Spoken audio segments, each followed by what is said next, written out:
So, my dear children, as you all can see the pictures of five sense organs. So, now I am going to tell you one by one that which organ helps us to do which things.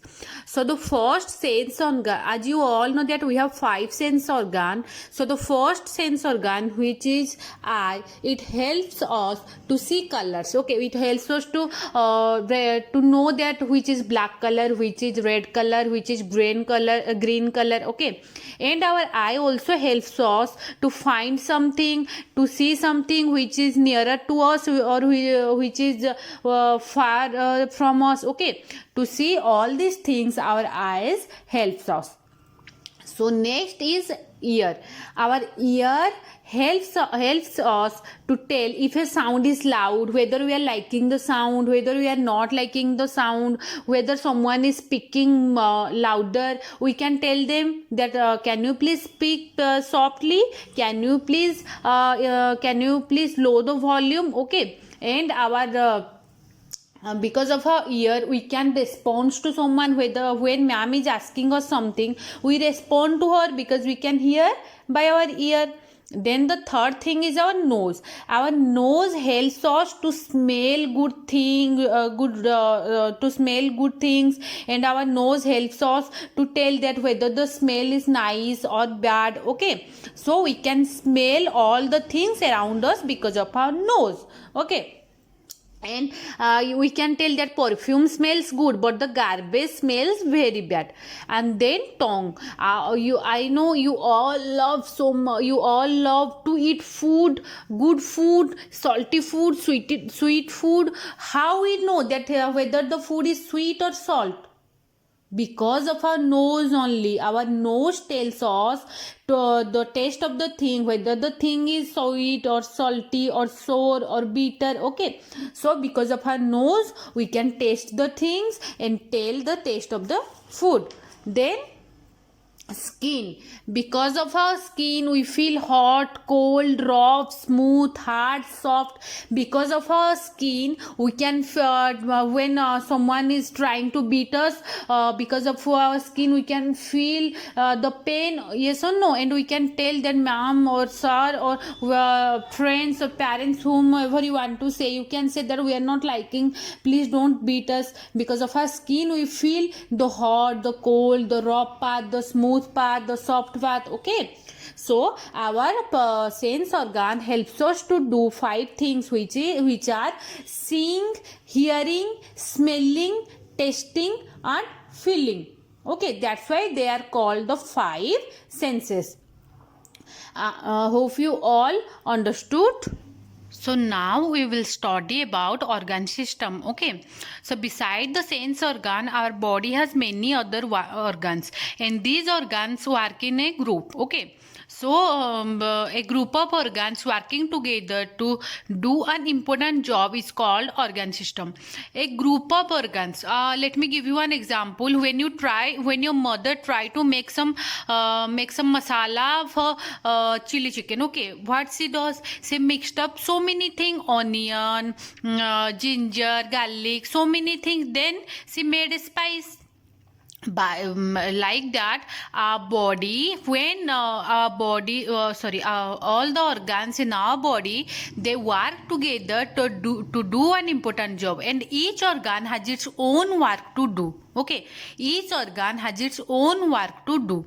So जब ये पूरा group of organ मिल जाते हैं एक साथ, फिर एक important काम करते हैं, तो उसको बोलते हैं organ system. Okay, so the first organ system we will study is the skeletal system. और ये सब ऑर्गन एक साथ काम करते हैं to so that we can stay alive and do various thing. हम जिंदा रह सके और बहुत सारे काम कर. Now we will study about the skeletal system. Okay, first all of you press different parts of your body. Okay, now can you feel the hard parts inside? क्या feel कर सकते हो जो hard part है? ये जो hard part है, these are the all hard parts which are known as bones. Okay, which are called bones. ये जो hard part है ये सबको बोला जाता है bones. In an adult human has 206 bones in the body. एक अडल्ट ह्यूमन बीइंग का 206 बोन होता है उसके बॉडी में. and they are joined together to form a framework known as the skeleton. ये सब जो बोन्स है ये सब एक दूसरे के साथ ज्वाइन होके एक फ्रेमवर्क फॉर्म करते हैं जिसको बोला जाता है स्केलेटन और स्केलेटल सिस्टम, आज you can see in the picture. और ये जो स्केलेटन सिस्टम है, ये जो स्केलेटन है, ये क्या करता है, हमारे बॉडी को एक शेप देता है। और अगर हमारे बॉडी में स्केलेटन नहीं रहेगा तो then our body will be a heap of flesh. Heap of flesh means मांस का ढेर, ठीक है। और क्या करता है, ये जो स्केलेटल है ये हमारे बोन्स को प्रोटेक्ट करता है, ठीक है। The bones in the skeleton are joined together in such a way that you can move parts of your body। और हमारे बोन एक दूसरे के साथ ऐसे जॉइंट हुए हैं that we can move our bones। हम हमारे जो बोन्स है उसको इजीली मूव कर सकते हैं, ठीक है। जैसे हम मोबाइल को प्रोटेक्ट करने के लिए कवर लगाते हैं, उसी तरह हमारे बॉडी के अंदर जो सॉफ्ट ऑर्गन्स है उनको प्रोटेक्ट करने के लिए स्केलेटल सिस्टम और स्केलेटन। और ये स्केलेटन ये सब सॉफ्ट ऑर्गन को प्रोटेक्ट करता है और हमारे बॉडी को एक शेप देता है।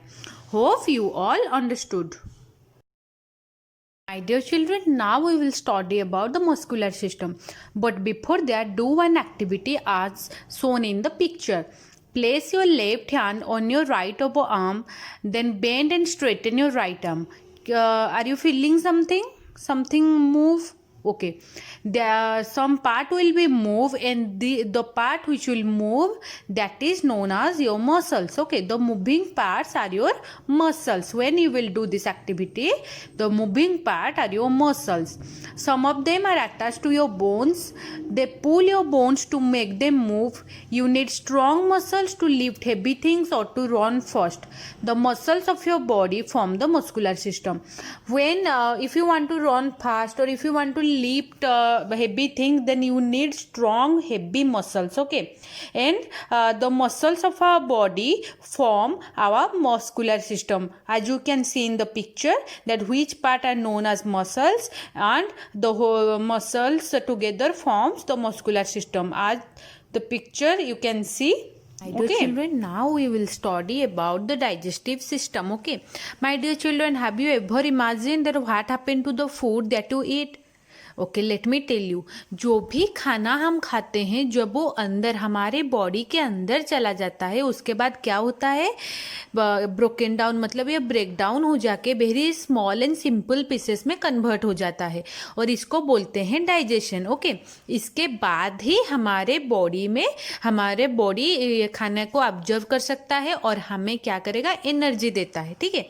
और ये जो पूरा प्रोसेस होता है, जब भी आप कोई वेजिटेबल खाते हो या फिर कोई भी नॉनवेज खाते हो, वो डायरेक्ट तो हमें एनर्जी नहीं देता है। जैसे ग्राइंडर में ग्राइंड करने से मसाला जब ग्राइंड करते हो पूरा पीस जाता है, उसी तरह जब हम खाना खाते हैं तो ये पूरा हमारे बॉडी के अंदर जाता है और पूरा लिक्विड फॉर्म में कन्वर्ट हो जाता है। ये काम जो करता है उसको बोलते हैं डाइजेस्टिव सिस्टम। जो ऑर्गन सब ये काम करते हैं उनको बोलते हैं डाइजेस्टिव सिस्टम। सबसे पहले जब हम खाना खाते हैं तो ये हमारा टीथ खाने को च्यू करता है, ठीक है। सबसे पहले हम माउथ में खाना देते हैं, उसके बाद टीथ इसको च्यू करता है, वहीं से ही डाइजेशन स्टार्ट होता है। उसके बाद क्या होता है, वही च्यूड फूड क्या होता है, फूड पाइप के थ्रू हमारे स्टोमक में पहुंचता है, ठीक है। उसके बाद क्या होता है, उसके बाद खाना स्टोमक में क्या होता है, स्टोमक जो है एक बैग जैसा, थिक बैग जैसा है जो कि मसल से बना हुआ है। वहाँ पर खाना कुछ डाइजेस्टिव जूसेस के साथ मिक्सडअप होके लिक्विड फॉर्म में कन्वर्ट होता है, ठीक है। उसके बाद डाइजेशन, वो फिर वहाँ से क्या होता है, जो खाना स्मॉल इंटेस्टाइन में जाके पहुँचता है। उसके बाद क्या होता है, स्मॉल इंटेस्टाइन में खाना पूरा लिक्विड फॉर्म में ब्लड उसको ऑब्जर्व कर लेता है लिक्विड को, ठीक है। उसके बाद जो बचा हुआ लिक्विड ब्लड ऑब्जर्व करने के बाद जो बचा हुआ होता है वो जाके लार्ज इंटेस्टाइन में पहुंचता है। फिर लार्ज इंटेस्टाइन में क्या होता है, वाटर उस लिक्विड से ऑब्जर्व हो जाता है और जो वेस्टेज है वो हमारे एनोस के थ्रू बाहर निकल जाता है, ठीक है। It is very important. Now we will know what do you mean by digestive system. The mouth, food pipe, stomach, small intestine and large intestine form your digestive system. Okay. जो mouth, food pipe, stomach, small intestine, large intestine जो भी खाना digestion करने में help करते हैं और खाने को जो वेस्टेज को बाहर निकालने में हेल्प करते हैं, जो भी ऑर्गन उनको बोला जाता है, पूरा ऑर्गन का जो वर्क होता है उसको बोलते हैं digestive system. Know about the respiratory system. First, all of you take a deep breath and feel the air enter your chest as it expand. जब हम ब्रीथ करते हैं, जब ऑक्सीजन इनहेल करते हैं तो हमारा चेस्ट जो होता है वो एक्सपांड करता है, ठीक है. जब हम ऑक्सीजन मतलब कार्बन डाइऑक्साइड बाहर निकलता है तो क्या होता है, वो वापस अपने ओरिजिनल स्टेट में आ जाता है. तो हम जो ऑक्सीजन ब्रीथ करते हैं या हमारे नोज के थ्रू विंड पाइप में पहुंचता है, फिर विंड पाइप से लॉन्ग्स में पहुंचता है, ठीक है. और हमें खाने में से जो एनर्जी चाहिए होता है वो ऑक्सीजन के वजह से हमें मिलता है. और ऑक्सीजन हमें कहाँ से मिलता है, एयर से. और ये जो ऑक्सीजन हमारे बॉडी के हर पार्ट में ब्लड के थ्रू पहुंचता है. तो रेस्पिरेटरी सिस्टम के लिए क्या क्या ऑर्गन चाहिए, nose, windpipe and lungs, ठीक है. ये तीनों ऑर्गन रेस्पिरेटरी सिस्टम संभालते हैं. Study about the circulatory system. First, you put your hand on your chest. You can feel something tick. कुछ टिक हो रहा है, ऐसा साउंड हो रहा है, मतलब कुछ फील कर पा रहे हो, उसको बोलते हैं हार्ट. और हार्ट का काम क्या होता है, it pumps a red liquid called blood to all parts of your body. तो हमारे बॉडी के सब पार्ट को ब्लड पहुंचाना हार्ट का काम होता है, ठीक है. और देन हमारा जो ब्लड हमारे बॉडी के चारों तरफ किसके वजह से पहुंच पाता है, ब्लड वेसल के वजह से, ठीक है. ब्लड वेसल क्या करता है, ब्लड हमारे बॉडी के हर पार्ट में पहुंचाता है. ऑक्सीजन, डाइजेस्टेड फूड हमारे बॉडी के हर पार्ट में पहुंचाता है. और क्या काम करता है, और हमारा जो बॉडी के अंदर वेस्टेज है उसको भी बाहर निकालने में हेल्प करता है. सर्कुलेटरी सिस्टम में क्या क्या ऑर्गन चाहिए, the heart, blood and blood vessel. ये तीनों ऑर्गन मिलके सर्कुलेटरी सिस्टम संभालते हैं, ठीक है. पढ़ेंगे तो एक्सक्रीटोरी सिस्टम. क्या आपने कभी भी इमेजिन किया है किचन में जितना सारा गंदा निकलता है वो अगर बहुत दिनों तक रहेगा तो कैसा स्मेल होगा, उसमें इंसेक्ट भी हो जाएंगे और स्मेल भी बहुत खराब होगा. उसी तरह हमारे बॉडी के अंदर जितना भी खाना जा रहा है, क्या सब हमारे लिए हेल्पफुल है, क्या सब हमें एनर्जी देते हैं, नहीं. कुछ ऐसे भी हैं जो बॉडी से बाहर निकलना बहुत ज़रूरी है. जैसे किचन में गंदगी रहने से हम सिक हो सकते हैं, उसी तरह हमारे बॉडी के अंदर अगर गार्बेज रहेगा तो हमारे लिए भी बहुत ख़राब होगा. इसीलिए किचन का साफ करने के लिए तो लोग हैं, लेकिन हमारे बॉडी के अंदर जो गार्बेज है उसको साफ करने के लिए we have 2 bean shaped organ called kidneys. हमारा 2 किडनीज है जो कि ब्लड को क्लीन करता है, ठीक है. और जो वेस्ट हमारा मतलब जो वेस्ट किडनी के द्वारा रिमूव होता है वो यूरिन के थ्रू, लैट्रिन के थ्रू हमारे बॉडी से निकल जाता है. हमारा लॉन्ग्स, हम जब ब्रीथ आउट करते हैं कार्बन डाइऑक्साइड लॉन्ग्स के वजह से बाहर निकल जाता है. और हमारा स्किन जो है जब एक्सेस वाटर हो जाता है हमारे बॉडी में तो स्वेट के थ्रू बाहर निकलता है. तो एक्सक्रीटोरी सिस्टम कौन से ऑर्गन करते हैं, longs, kidney and skin. The reproductive system का काम है न्यू बेबीज रिप्रोड्यूस करना, ओके. और मेन और वोमेन का डिफरेंट रिप्रोडक्टिव सिस्टम होता है. Know about the nervous system. The nervous system हमारे बॉडी में जितना सारा काम होता है सब काम करते हैं. हैव यू एवर इमेजिन कि हमारे स्कूल में तो इतने सारे टीचर हैं, मतलब कौन बोलता है उनको क्या पढ़ाना है, कौन सा सब्जेक्ट क्या किसको पढ़ाना है. It is the principal sir बोलते हैं कि कौन से मैम को, कौन से सर को कौन सा सब्जेक्ट पढ़ाना है. और सारे टीचर का काम है पढ़ाना, लेकिन कौन सा सब्जेक्ट किनको पढ़ाना है ये प्रिंसिपल सर डिसाइड करते हैं. उसी तरह हमारे बॉडी के अंदर जो इतने सारे ऑर्गन हैं उनको कौन बोलता है, कौन सा काम करना है, उनको ब्रेन बोलता है. हमारा ब्रेन जो है ये पूरा ऑर्गन सिस्टम को कंट्रोल करता है और बोलता है कौन सा काम किनको करना है. और हमारा ब्रेन तो बोल नहीं सकता, इसीलिए हमारा ब्रेन मैसेज भेजता है टू नर्व्स, नर्व्स को मैसेज भेजता है नर्व वायर के तरह है, जो कि ब्रेन से इंफॉर्मेशन कलेक्ट करता है और ब्रेन नर्व्स को मैसेज भेजता है कि कौन से ऑर्गन को क्या काम करना है। और ब्रेन से नर्व के थ्रू सब बॉडी पार्ट को मैसेज जाता है और सारे बॉडी पार्ट का मैसेज नर्व के थ्रू ब्रेन के पास पहुंचता है। जब हम देखते हैं कोई डॉग हमें देख के बार्क कर रहा है तो हम क्या करते हैं, भाग जाते हैं, डर जाते हैं, भाग जाते हैं। तो ये इंफॉर्मेशन ब्रेन नर्व के थ्रू हमारे बॉडी पार्ट को पहुंचाता है, इसीलिए हम भाग जाते हैं। तो नर्वस सिस्टम कौन से ऑर्गन के द्वारा हैंडल होता है, ब्रेन एंड नर्व्स, ठीक है।